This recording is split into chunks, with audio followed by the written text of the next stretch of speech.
Welcome to Fear with Christine Spratley. Living like a head in charge. The podcast where Christine says fear, questions everything, and takes bold action. Christine Spratley is a former professional boxer, nanny, and 29-plus year corporate warrior turned founder of HBIC Advisors, where she is a public speaker and coach. She's been saying fear her whole life, many times without even realizing it. So tune in, spread the word, and get ready, because this isn't about aging with grace. It's about aging with mischief, audacity, and having a damn good story to tell. All right, ladies and gentlemen, welcome to Fuck Fear with Christine Spratley, Sully, living like a head bitch in charge. And we are going to do this. Now, Joe, this looks really strong today for some reason. It doesn't look light, and it looks like it's got a lot of pepper in it. So we're going to do our shots real quick. Ready. Tell me when you're ready. You ready? I'm ready. All right, here we go. Oh, shit. Yeah, a lot of ginger. A lot of ginger. A lot of ginger. Whoa, baby. It was like leathery going down ginger. Yeah. Oh, that is good, though. Yeah. All right. Well, today, ladies and gentlemen, I was there's been a lot of change in my life, as some of you may know. And I've been reflecting on it because July 2nd of 2025 marked a year since I left corporate. And a lot of things in my life have changed since then. So it's funny because one of the books that I have is a book. And actually it was my ex-husband's book, and I took it. And it's called Who Moved My Cheese? Have you ever heard of that book, Joe? Yes. Have you read it? Yes. I've read it a couple of times. It's one of the ones that you kind of reread. Again and again, right? Mm-hmm. They've even got one for kids. Did you know that? No, I didn't. Yeah, they've got one for kids. There's Who Moved My Cheese. And if you haven't read it, listeners, if you haven't read it, I strongly suggest, and it's kind of the books that I like, which are short, to the point, and have unique characters. And in this book, there are 4 characters.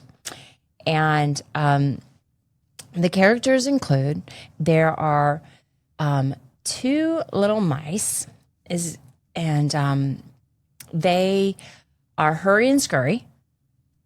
And then there's 2 little mice, Hurry and Scurry. And then there's Him and Haw. Okay, 2 little people. So they, the book is about, all 4 of them are in a place, and it has cheese there. And then one day they go, and they're all quite happy there. Life's good. And then they go, and there's no more cheese there. And it's really about what they choose to do from that point on. And Hurry and Scurry, they go, oh shit, there's no more cheese here. We better go look for some cheese. And they get out there and go do that. And then Him is like, ain't no cheese here, but what's going on? I can't go out there and get any more cheeses. We better wait here. Kind of hold the fort down, stay here, gonna stay here till nothing happens, really. And then Haw is kind of like, yeah, I'm gonna stay here too. And then what happens is Haw ends up leaving and going to find some cheese, because what the realizations that he comes to, or she comes to. But the basis of the theme of this is change happens. And, I think we've all heard this saying, the only thing that's consistent is change, that you can count on. And I think when I was kind of reflecting back, and then when I was getting ready for this podcast, I was like, I wonder which of the 4 characters I am like, and how do I react to change when change happens? And one of the unique parts about this book is watching each of them do different things for different reasons of the hurry and scurry. They are opportunity seekers. They're like, oh, there's an opportunity to go find some cheese. It's going to be a good cheese. And we're going to go find it. And then him is like, I don't know. We're going to stay here. But then Ha is unique in the sense of kind of torn, wants to stay, has a lot of fear about going out, finding new cheese, kind of freaked out about the whole no cheese where cheese used to be, what's going on. But then realizes, hey, wait a minute, I need to go find some cheese. I'm not gonna be able to stay here. Like there's no cheese coming back. And so it's one of those things where, what do you do when the cheese is moved? And I really started thinking about, what have I done when my cheese is moved? And there's that quote in the book. It's like, there's no more cheese here, move on. It's one of the things he writes down on the walls of the maze. There's no more cheese here, move on. And I want my listeners to think about, because this was really hard for me. A couple of things were hard for me. One,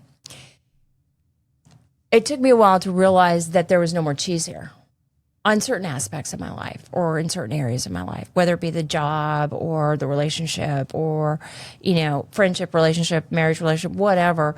There was aspects of that were no more, that didn't work anymore. And I've often thought about that as, being a head bitch in charge of being responsible for my fulfillment, that if I don't keep an inventory of what's going on, and as they say in the book, sample the cheese, smell the cheese. Does it still smell good, or is it moldy? And so it's not even, is it there anymore, but is it going bad? And if I don't kind of own that and take responsibility and check in, then how am I going to know if it's there or not? How am I going to know if it's good or not? We've talked sometimes, Joe, about, people, there's that thing, people change every 7 years. And it's like, well, if we kind of think about that, when's the last time you've checked in on the different aspects of your life? And then other people are changing that you're interacting with. So that's going to change the dynamics of the relationship and the work relationship. I mean, think about how fast work has changed. I literally listened to this book, audio, and I think the audio was done in 2008.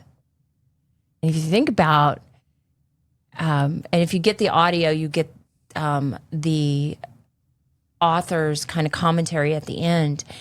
And you think about what was going on in 2008, it's 2025 right now, and just how much change has happened just in the last year or 2 years, let alone in the last, X amount of years since 2028 or since 2008.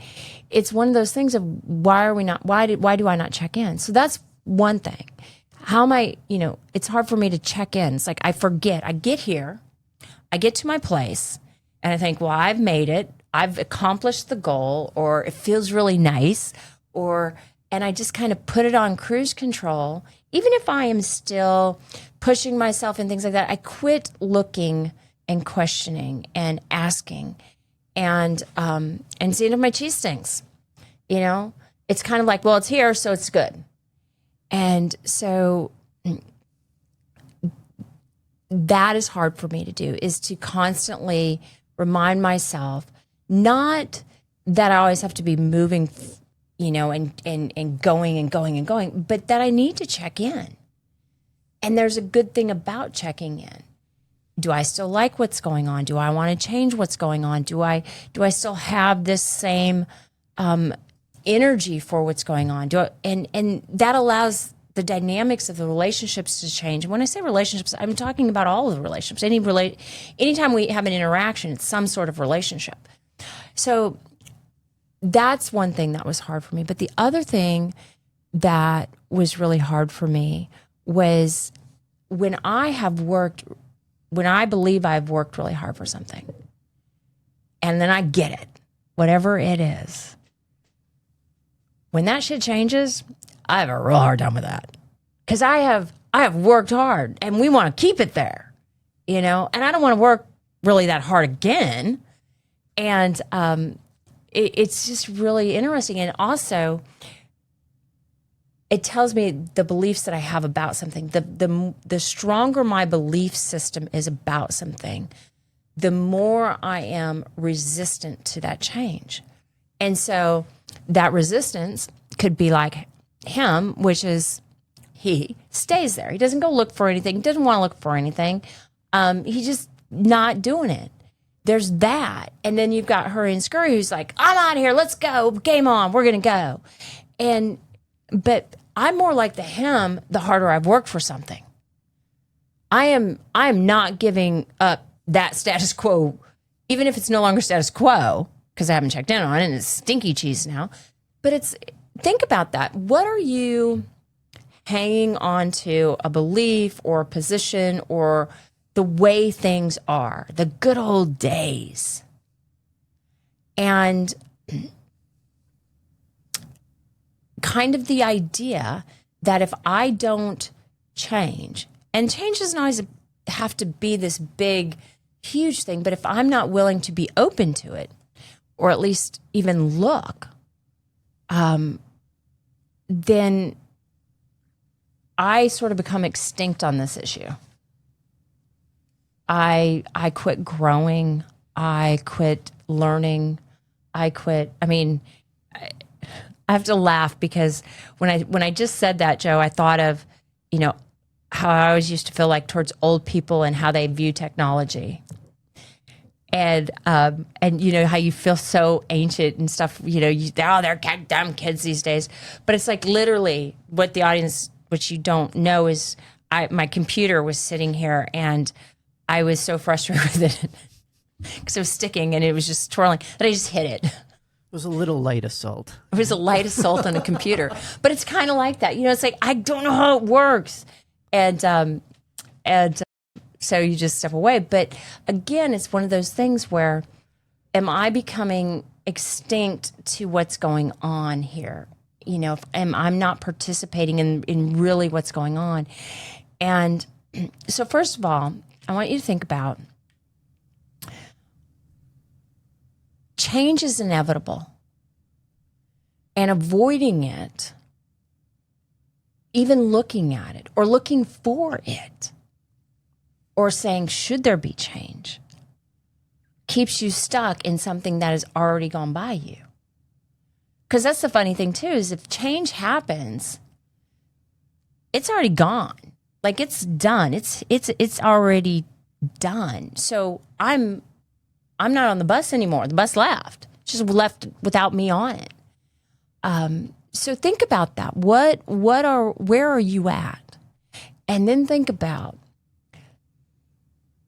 when do you become Hurry and Scurry? And you're like, yeah, we're all for change. We're good with this. It's usually when I have the idea. Makes it easier, yeah. And it's usually when I don't feel like I have a lot to lose, So think about that as I go through this. And why am I afraid? And you've heard, the title of the podcast is Fuck Fear. And you've heard me mention this before. Viola Davis has said this in some of her speeches, and I think she got it from her hairstylist. I'm not real sure where it came from, but everything you want is on the other side of fear. And so I asked myself this question, and they do it in the book, but what would you do if you weren't afraid? If fear was not a factor, what would you do? So wherever you're listening to this, maybe you've got the kids dropping them off. Maybe you are sitting in the airport catching a flight. Maybe you're sitting at the end of the day. I don't know. Maybe you're getting out of the shower, fixing your hair, trying to figure out what the hell to wear today. I'm not sure where you're at, but what? Think about your day. Think about the next, 24 hours. What would you do if you weren't afraid? And any part of your day, it could be any area, any relationship, any aspect. So much about, for me, fuck fear is not the removal of the sensation of fear, but the acknowledgement of it and then taking action in spite of having that energy in me or that, like it's like you respect it, but you also you just kind of give it the finger and you say, okay, but I'm going to keep doing this anyway. I'm going to keep going forward. And it's almost as a prompt for action and not the roadblock to it. And, I mean, it's just like when you're, back in the days when cavemen and, hey, they had fear. Oh my God, we're getting attacked. We need to run, that fight or flight. What is this fear that's holding you from taking action? And what would you do? And I think for me, the reality is that it's never as bad as I imagine. The anticipation of pain and loss is typically greater than the actual experience of it. I'm not saying that your loss is not, and pain is not something that is absolutely horrid in that people have experienced, because I have. But the anticipation of it is a much scarier movie than the actual trudging through it. I've had some moments where I've been in complete fear and loss. And when I start to learn about myself is that it's almost like, and we talked about this in one of my earlier segments about kind of gaslighting yourself. It's that anticipation of it, and you start getting that going, and then it becomes so big. And whereas when you're in it and you kind of go through and you take action, you start to go, okay, I can adjust. Okay, I haven't. And part of this comes from my background of being in recovery is you literally take one moment at a time. There are some days when I take one moment at a time. And then there are other days when I'm like, I'm jumping from the plane, let's go for it. But what would I want to do? What do I want to do if I don't have fear? The fear of failing, the fear of losing people, places, and things, losing relationships. And the funny thing is I think a lot of times I lose things that I don't have.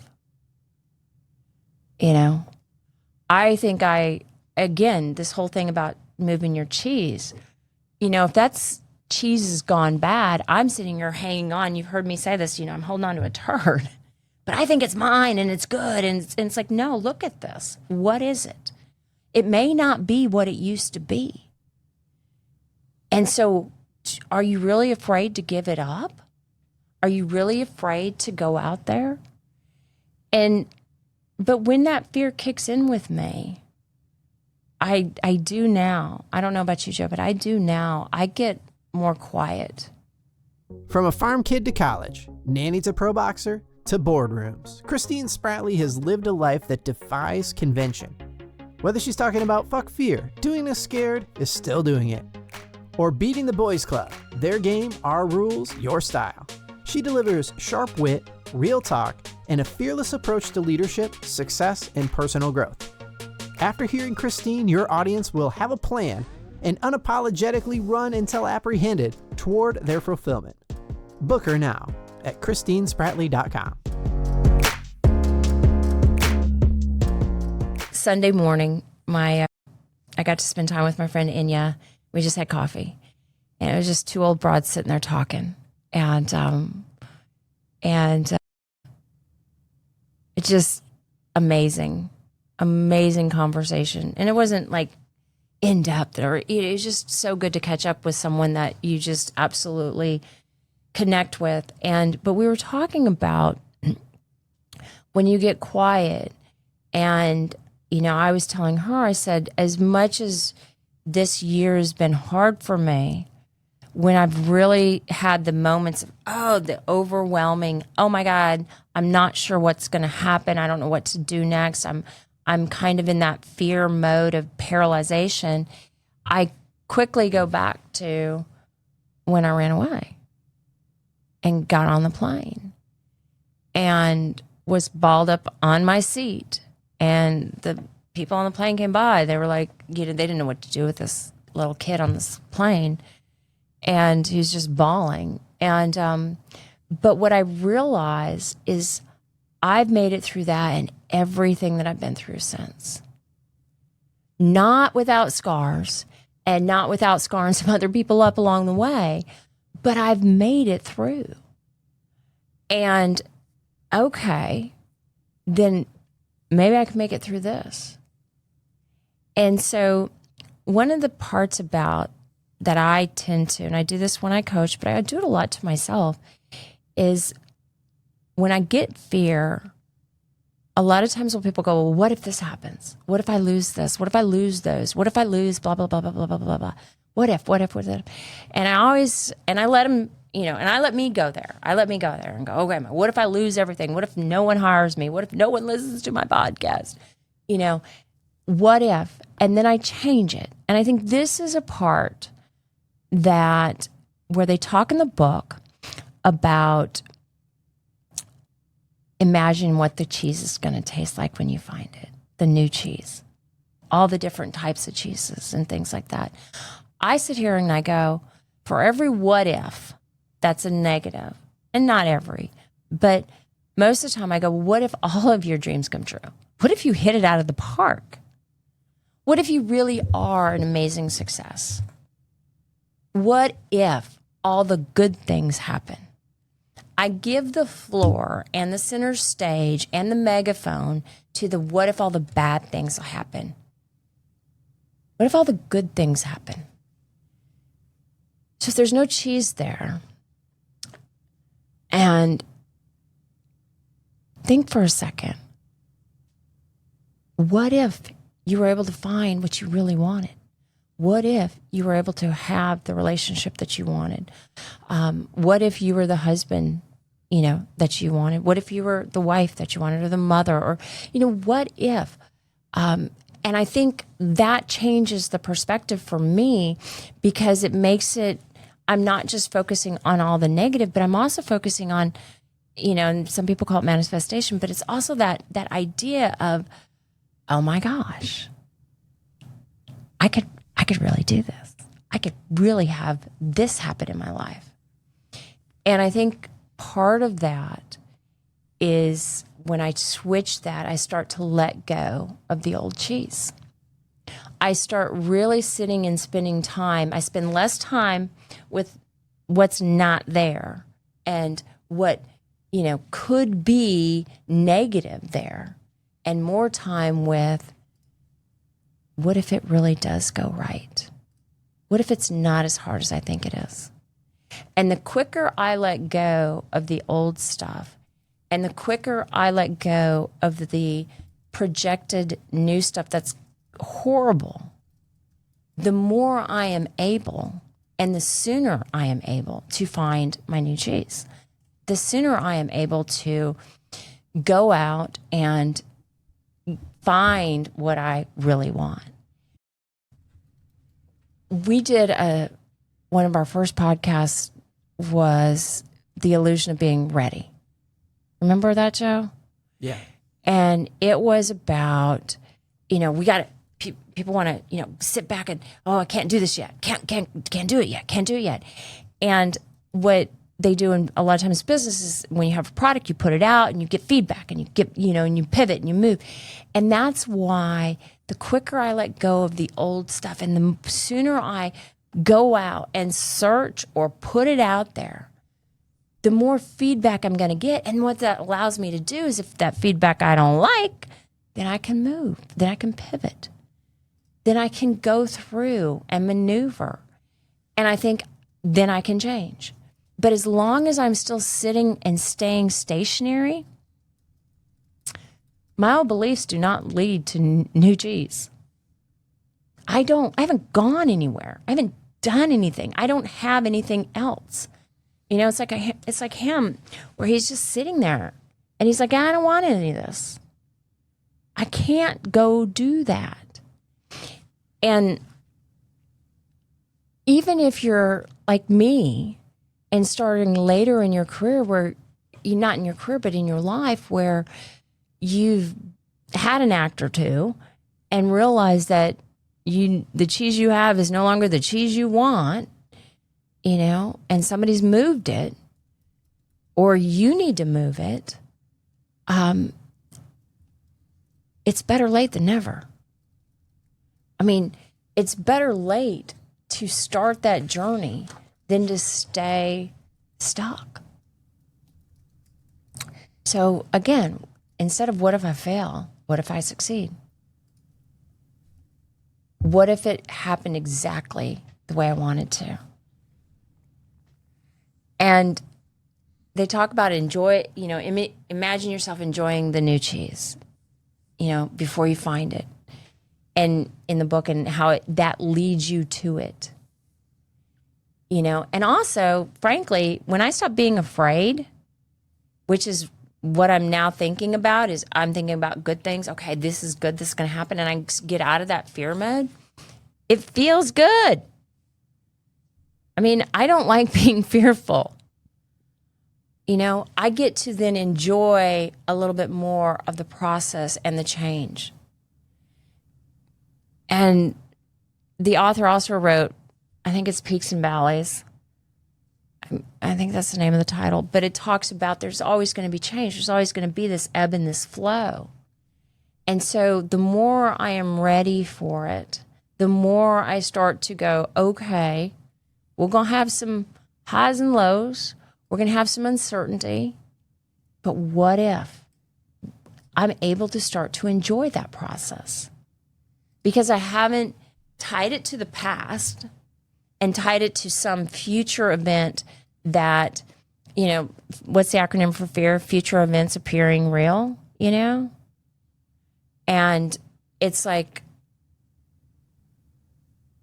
those events, typically when they're fear in my head, are negative events. They're never positive. So again, and when I change that, then I'm able to go in, start to enjoy, and be ready for the change. Then I'm like, game on. So for me,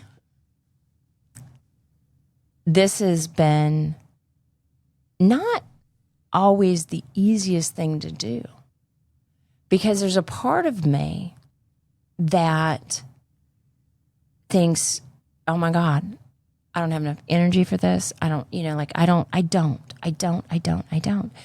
But the part when I get like that I sit there and I say, but what do I have? And maybe I have enough. I've always had enough. I mean, I say this a lot of times. It's on my wrist. It says, I am enough. Maybe I don't need to carry it all, but I can carry just enough. So as you're listening today, what cheese has moved on you? Has it been somebody changed your routine? Has it been something at work that somebody's changed? Has it been a relationship that's gone cold or needs adjusting? Has it been yourself?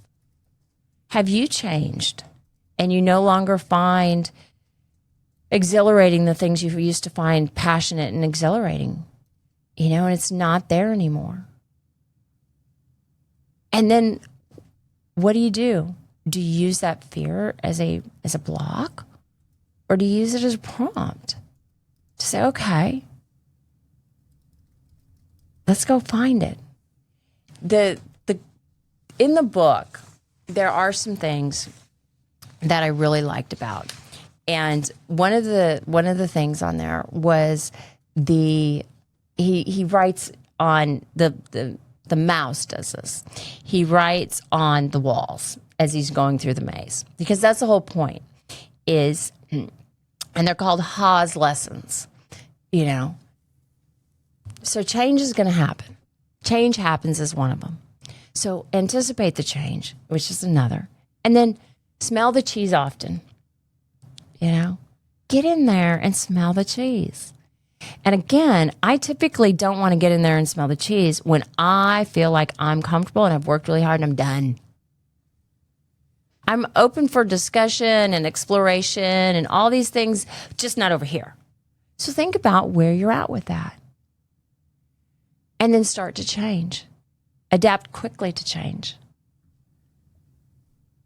And then be ready for change again and again and again. I like how they write that on the walls.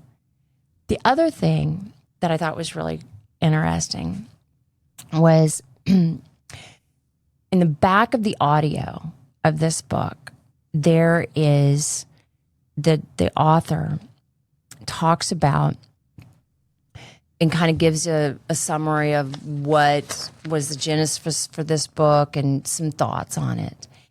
And the author, by the way, is Dr. Spencer Johnson. But he gives us, and one of his things that I just really love is he says, consequences are the best teachers. And I want you to think about that, because typically, and Joe, let me ask you, when I said consequences are the best teachers, when you thought of consequences, is that negative or positive? I guess I didn't think one way or the other. Okay. Because and again, this is just me because I'm kooky, is I tend to go consequences, oh man, they must be negative. They're bad. They're bad. But the consequences are the results, right? Right. And so when I get into the fear part of this, and I started, again, thinking about this and writing for this episode, I was like, what are the consequences? What have been my consequences when change has happened? And the consequences are that I've always survived, that I've always been able to endure, that I've always been strong enough. I've always eventually healed and moved forward. And what's funny too is that if I think about the negative consequences that have been some of my best teachers, I've survived. I have moved forward. They've propelled me forward sometimes a lot. All of them have, eventually. You know, I've endured every single negative consequences that I've had of my action so far today. And when I mean today, I mean my life. But I think it's really amazing when I choose to learn from my consequences, both the consequences that are the good ones and the ones that I may say weren't so good. And the author also talks about, when he's talking about this, because basically Haw's one of the little people, he decides to go and finally look for new cheese. And he comes back because him is still sitting there going, I ain't going. But he comes back. And I've had to do this different times in different jobs or different relationships where I've chosen to change, or I've changed, and I've chosen to take action on it. And there's been others around me or that haven't. And so I've gone off, and then I've come back and said, hey, what you want to go find some cheese? You want to find some new cheese? There's no cheese here. And to see if they want to go. You know, like, I found some good cheese. You want, like, come with me. We can go do this. And then, you know, him actually ends up staying, and Ha learns that, you know, I can't take someone else where they don't want to go. And the lessons that I learn from my consequences are the ones that I hold dear. So I can't teach you the same lessons. You have to have your own consequences to teach you those lessons. And I have to remember that sometimes when I am moving, because and again, I'm trying to be honest here, when I change, not everybody else around me wants to change, chooses to change, embrace the change. Maybe they like the cheese, you know, and it's only smelly to me. You know, remember like the electric company and, Yeah. Okay. For those of you that don't know about that, then you just are way too young. But remember the thing on the screen that would say, which one of these isn't like the other? Which one of these does not belong? Do you remember that? Yeah. Okay. Well, there's been times where I'm the one that doesn't belong. Like everybody else is like, no, we got cheese. We got good cheese here. And I'm going, yeah, this shit stinks. And instead of trying to fit the round peg in the square hole, I've had to realize that, oh, you're okay like this. I'm not. And that's okay. Like, I don't need to demonize you. I don't need to, you just stay there because I need to go get some other consequences. Yeah, some people like stinky cheese. Some people do. And sometimes I'm those some people. And I try really hard not to be, but why do we put up with shit so much longer than we need to? You know, why does it have to get absolutely rancid in the house before we change the cheese? You know? And I think that for me, that's my level of learning has come, you know, like I don't bounce off the bottom as often anymore, you know? Because I've learned that, oh, I don't like that. I don't, you know, and I don't wait, and I don't like stinky cheese. And I like plentiful cheese, and I like different kinds. And, you know, so I'm more embracing of this. But the also thing about this that I really liked about this book is that there's a sense of humor about the craziness of not expecting change, staying in a place that doesn't have what you want. Like, there's no cheese here. Why the hell are you staying here? Or staying in a place with stinky cheese. Like you say, some people want stinky cheese. And getting to a point where you can laugh at the absurdity of, yeah. There's, and you've heard me mention this poem a lot after a while, but there's a line in there where he talks about that you accept it with the grace of a woman and not the grief of a child. And that's where I kind of feel like, you know, I am with a lot of things right now in my life where I can laugh and go, yeah, that's a really messed up point of view, Christine. Yeah, I can't believe you did that. You know, what are you doing to change? I mean, and some of these things are hard, but to look at, but I take some humor in that. And you just, especially it's humorful when you're walking away and you're walking to something. It's not humorful when you're sitting there and you're hanging on to the emptiness of it. You know, you're just not taking any action. But it is funny when you look back and you go, wow, I thought this was all there was. There's, and I'm going to get this wrong. Maybe you can look it up, but there's this song, and I heard it a while ago, and it basically says, I didn't come this far to only go this far, is one of the refrains in there. And it's kind of funny when you look at that and you kind of look back and you go, God, I only thought, my mentality is that that's as far as it was going to go. And I had no clue that I was able to do this or get this or have this. And, you know, I didn't realize that there was a whole different kind of cheese out there that I would like. And so what if not only do you get everything you want, but you get everything that you can't even imagine?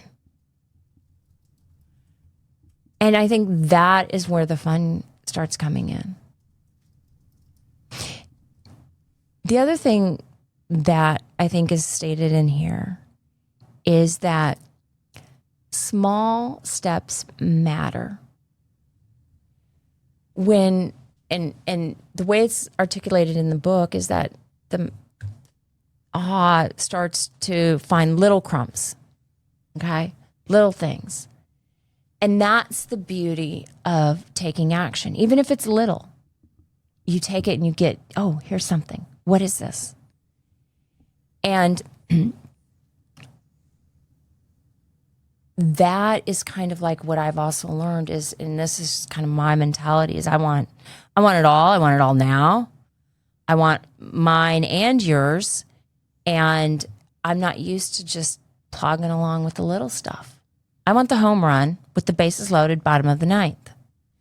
I don't want to be, I want to be Ricky Henderson and steal the base, but I don't want to be the leadoff guy putting, getting on and then, playing small ball and, putting down a bunt and getting them around the bases. I want the big thing, but the small steps matter because they keep me in motion. They keep me in action. And that, again, you can't get anywhere if you don't start. I always say this, you can't go deep unless you scratch the surface. So it's like you've got to start somewhere and you've got to keep going at it, or I've got to, or I get to, if I so choose. But I just think that when I'm sitting around and I'm wondering whether or not I'm fulfilled, and a lot of it has to do with evaluating and looking at my current cheese, if there's any cheese there at all. Is it good? Does it smell good? And then taking the little steps and moving forward and saying, well, what if the good stuff happens? Because my history has shown I can handle the bad stuff. But what if the good stuff happens? And then doing the little things until you start to find the magic along the way.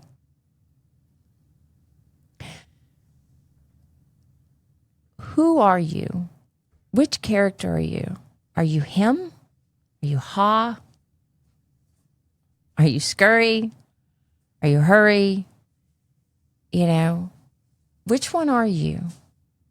And what keeps you there, wherever there is? What type of complacency keeps you in a situation that kills you from moving on? I know that for me, when I settle for too long and say, this is the way it is, and I'm just there, I become vulnerable. I lose my skills. This is not, anything new. And that's in anything, whether it be business, relationships. I was talking to, like I said, my friend Inya, and she was talking about not being able to be back in New York for a long time. And so when she goes back, her chops aren't as tough, and her wit isn't as cutting as it used to be. And her friends are like, what's going on with you? You slowing down, girl? But it's like when I get out of the habit of being there and I'm complacent. So I want you to think about, which one are you? What keeps you there? And what if everything that you wanted and didn't know you wanted happened? What if all the good stuff happened? It's got to happen to somebody. So until next time, ladies and gentlemen, Tubbs. Thanks for tuning in to Fear with Christine Spratley, living like a head in charge. Don't forget to subscribe, leave a review, tell her what topics you want to hear, and share this episode with someone who could use a pantry full of boldness in their life. Remember, life isn't about aging with grace. It's about aging with mischief, audacity, and having a damn good story to tell. So show up, take action, and keep saying fear.